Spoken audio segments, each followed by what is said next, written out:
Hello, good morning and welcome to That's Football. It's your daily transfer news. You can get us at midday live UK time every Monday to Friday.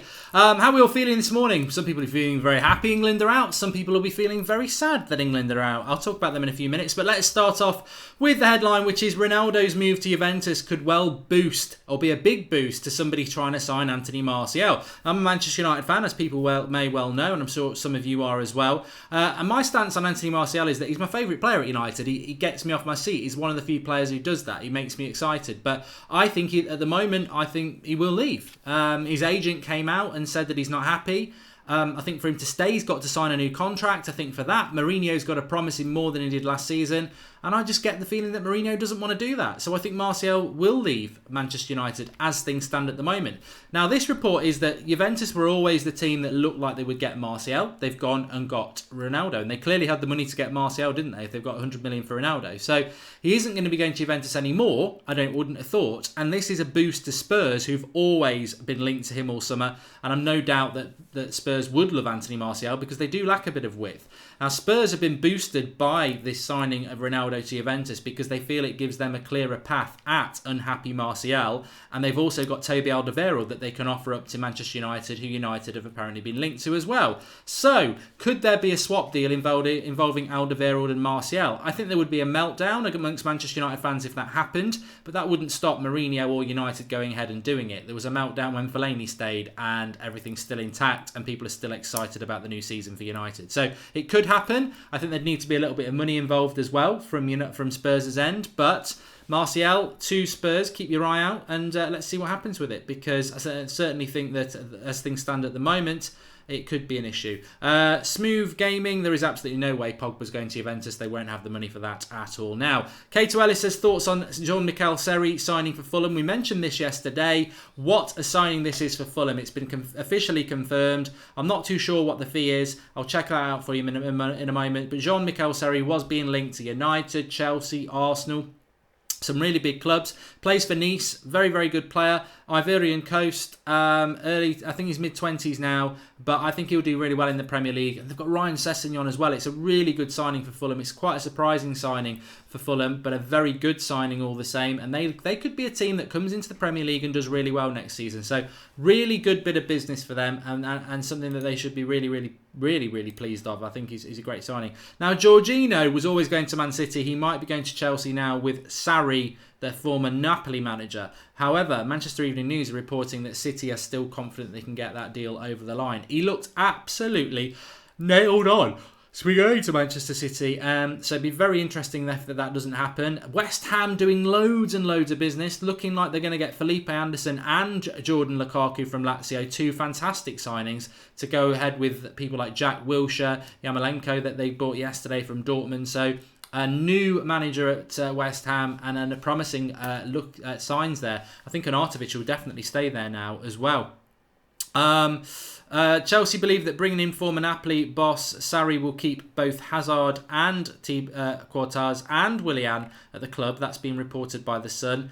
Everton still trying to get Yerry Mina, the Colombian centre-back, but his agent coming out and saying that he wants him to stay at Barcelona. And Fekir is told Leon he still wants to go to Liverpool, so that could happen after the World Cup. There was reports of Liverpool putting in a £75 million bid for Alisson, the Brazilian goalkeeper from Roma. However, we understand that is not the case, that there is no deal imminent at all for Liverpool to sign Alisson or any other keeper at this moment in time.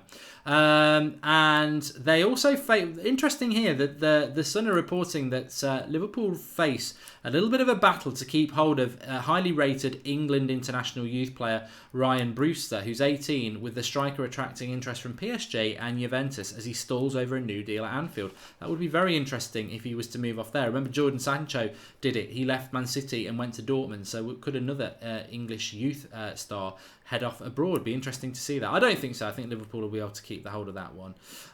Juventus are looking to follow up the signing of Cristiano Ronaldo with a deal for Uruguay and Atletico Madrid centre-back Diego Godin. What a signing that would be. That's been reported by Tutto Sport. And what a business... Serie A clubs are doing very good business at the moment, a bit like Fulham and West Ham in the Premier League. Godin's available because he's on his last year of his contract, so he could be available for as little as £18 million, which would be a fantastic signing that for Juventus, and I think he would fit the Italian league very, very, very, very well indeed. Sorry, that's 2 yawns, but the yawns I'm having tonight, this morning, are very much to do with too many beers last night, watching England play, and getting to bed a little bit late, to be honest, sort of digesting what happened with England. I mean, what I can say is, I know a lot of people have got no interest in England, I know a lot of people are quite happy about England, but there is a World Cup final coming up on Sunday. We'll have the World Cup final for you on Sunday, watch along France versus Croatia. We'll also do the 3rd versus 4th playoff, which is England versus Belgium. So get involved with that. But yeah, I mean, from an English point of view, a lot of people very proud, very happy. I'm a little bit older than a lot of people, so I remember Italia 90, and this England team doesn't compare. It's not. England deserved to lose last night. I've got no complaints about it. Very close but no cigar. They deserved to lose. They exceeded expectations. Southgate's built something there that was, you know, a mess before he took it over. But it's not Italia 90 where you felt we were going to win that World Cup and we were robbed in penalties. It isn't that situation at all. So there's no Gascoigne. There's no team full of world-class players like your Des Walkers, your Chris Waddles, your Gary Linekers. There's no emerging star of the tournament like Gascoigne. It's not that like that. I think this is the first step for England from Southgate, and they need to build on that now. But they did good. But you know what? In all honesty, Croatia deserved to win that game. They hit the post in the second half, didn't they? Through Perisic, I think, and Mandzukic put in the rebound into Pickford's arms. They looked tired in the second half. They looked out of ideas. They looked like they went ahead too early and they wanted to see the game out 1-0, and they didn't really respond to it. But I still think it's been a great World Cup. Not even just from England's point of view, but in general, I think it's been a great World Cup. I think France are going to be the favourites now, but hopefully Croatia can find some energy levels to give them a little bit more. Please stay Martial, says Ed Woodward. Manchester Evening News are reporting Bale to United advanced talks. Mark, says Paul Duffy. I've just read that myself. I'm going to do a video on the United stand probably at about 12:30, so you can join me on the United stand for that, because I just want to get a few more things around, have my head around that a little bit more.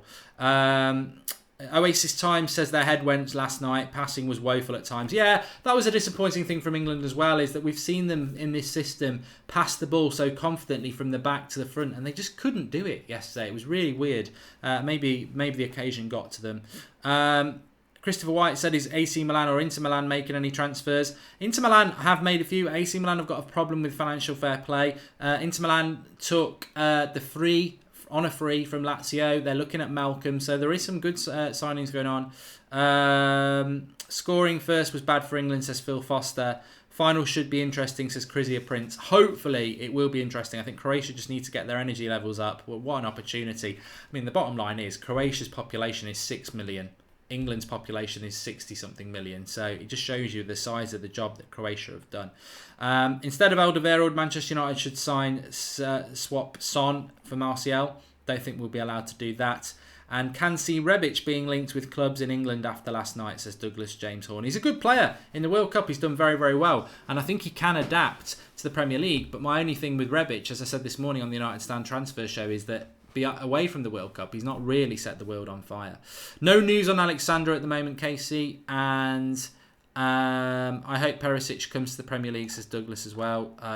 Well, as Jose said last night, doesn't know why he didn't come to Manchester United. Anyway, thanks everyone for watching. That's your midday update. Every Monday to Friday, we're live at midday with a football update. So get involved with That's Football. Subscribe if you're new, bottom right-hand corner. Please do drop a like on the video. And also, I'm going to be live on the United Stand, I think, in about 20 minutes' time, talking about these Gareth Bale advanced talks. So I'll see you on there if you want to join me. And thanks for watching this lunchtime. Keep getting involved with the channel. I'll speak to you all soon.